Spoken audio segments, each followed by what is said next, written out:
মমতা বন্দ্যোপাধ্যায় জানালেন, আমি এখানে যখন মিটিং করছি তখন ব্যারাকপুরে বিদায় prime minister, x prime minister meeting করছেন। বাংলায় অনেকগুলি মিটিং আছে, তিনি নাকি গ্যারেন্টি দিয়েছেন। কি গ্যারেন্টি? সিএএ নাকি মতুয়াদের করতেই হবে। আমি বলছি গায়ের জোরে হবে না। মতুয়ারা ইতিমধ্যেই অধিকার পেয়ে গিয়েছে। মাতোয়ারা দেশের নাগরিক, আপনি প্রধানমন্ত্রী হয়েছিলেন, ওরা আপনাকে ভোট দিয়েছিল বলে আপনার লজ্জা করে না।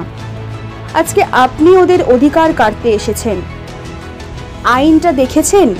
আইনটা কখনো পড়েন? ফিস ফিস করে কয়েকজন দালাল যা বলে তাই শুনেন, কিছু পড়েন না। আমার মতুয়া ভাই বোনদের গায়ে হাত দেওয়া হলে আমার গায়ে হাত দেওয়া হবে, এটা মনে রাখবেন। আপনি বলেছেন আমার নাকি সংখ্যালঘুদের রিজার্ভেশন দিয়ে দেব, তপশিলীদের কোটা ছেড়ে। আপনার বুকের পাটা থাকলে সংখ্যালঘুর উদাসিত এলাকায় দাঁড়িয়ে কথা আপনি বলতে পারবেন না।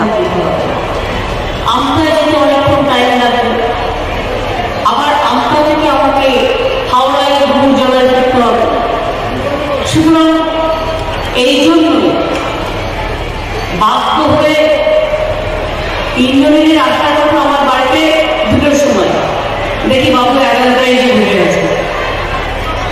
আমি ওকে জিজ্ঞেস করলাম, এত সকাল সকাল ব্যাপারটা কি, বাড়িতে খেতে খেতে দেয়নি নাকি? তো বলল, না দিদি, যা ওরা আদৌ করতে পারবো কিনা কি জানি, বুঝতে পারছি না, সেই জন্য আমরা একটু আগে এসেছি। মানুষের কোনো দোষ নেই, কারণ তারা তো একটা টাইম জানে, তারা সেই টাইম অনুযায়ী আসে, তাদের দিক থেকে কোনো সমস্যা নেই, সমস্যাটা আমাদের দিক থেকে। তাই পারলে আমার এই ক্যাসেটটা আমি যেটা বলে যাবো, পাঠ্য আমার দিকে তাকাও, আমি যেটা বলে যাবো সেটা তোমরা পেন ড্রাইভ বা সিডিতে করে রেখে সবাইকে শোনাবে, তাহলে ওরা বাদবাকিটা বুঝে যাবে। আমি প্রথমেই বলি, আমার এখানে আমার সাথে আমাদের খুব সিনিয়র লিডার নির্মলদা আছেন, পার্থ আছেন, সুবোধ অধিকারী আছেন, দীপক লাহিড়ী আছেন, রফিকুর রহমান আছেন, রাজ আছে, সৌরভ সিং আছে, আনিসুর রহমান আছে, আতিউর রহমান আছে, শিখা মাইতি আছে, ভোগনারা বলে একজন আছেন যিনি বলছেন সবচেয়ে সিনিয়র এখানকার। আমি খুশি সবাইকে দেখে যে আপনাদের সবার সঙ্গে এবং তার সরকার যেভাবে আমাদের দেশকে ধর্মের নামে, ভাষার নামে নানা রকম ভাবে ভাগ করতে চাইছে এবং আমার আপনার সবার মুখ বন্ধ করে দিতে চাইছে, সেই সরকারকে আমাদের পতন করতেই হবে। তাকে যে করে ওদের থামাতে হবে।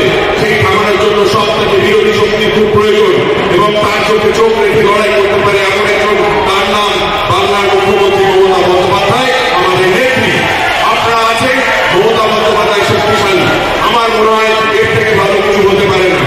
দেখুন, কিছুক্ষণ আগে মাননীয় প্রধানমন্ত্রী নরেন্দ্র মোদীজি ভাটপাড়ায় এসেছেন, উনি এসে এখানে 5 গ্যারান্টির কথা বলে গেছেন বাংলার জন্য, আপনারা শুনেছেন নিশ্চয়ই। কিন্তু সেখানে কোথাও লেখা নেই, কোথাও এটা বলা নেই যে উনি যে আগে গ্যারান্টি দিয়েছিলেন 20 কোটি মানুষের চাকরি হওয়ার কথা লাস্ট 10 বছরে, তার একটা চাকরি কেন এখনো হয়নি।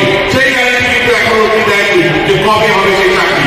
উনি 2014 সালে যখন প্রধানমন্ত্রী হয়েছিলেন তখন ছিল প্রত্যেক বছরে 2 কোটি করে বেকারের চাকরি হবে, কিন্তু সেই ভাটপাড়ার মিটিংয়ে আমি খোঁজ নিচ্ছিলাম, কি বলেছে সমস্যা,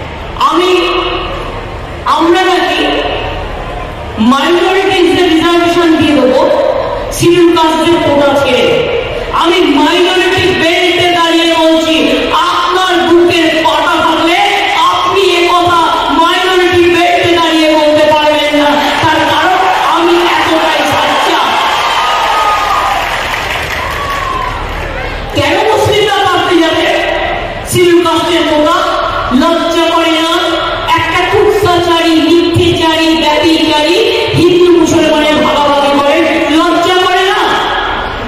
এতদিন তো বললেন দাঙ্গা দিয়ে তো শুরু হয়েছিল আপনার জীবন, কত লোক মেরেছে, কত লোকের রক্ত মিশে আছে, আজও তাদের আত্মা খেতে বেড়াচ্ছে। মানুষের স্বতঃস্ফূর্ততা মমতা ব্যানার্জির গ্যারান্টির উপর, আর মানুষের বিরক্তি হচ্ছে নরেন্দ্র মোদীর গ্যারান্টির উপর। সেই জায়গা থেকে আজকের এই স্বতঃস্ফূর্ততা, স্বাভাবিকভাবে মানুষের এই স্বতঃস্ফূর্ততা এটা প্রমাণ করছে যে নরেন্দ্র মোদী আর বেশি দিন প্রধানমন্ত্রী নেই।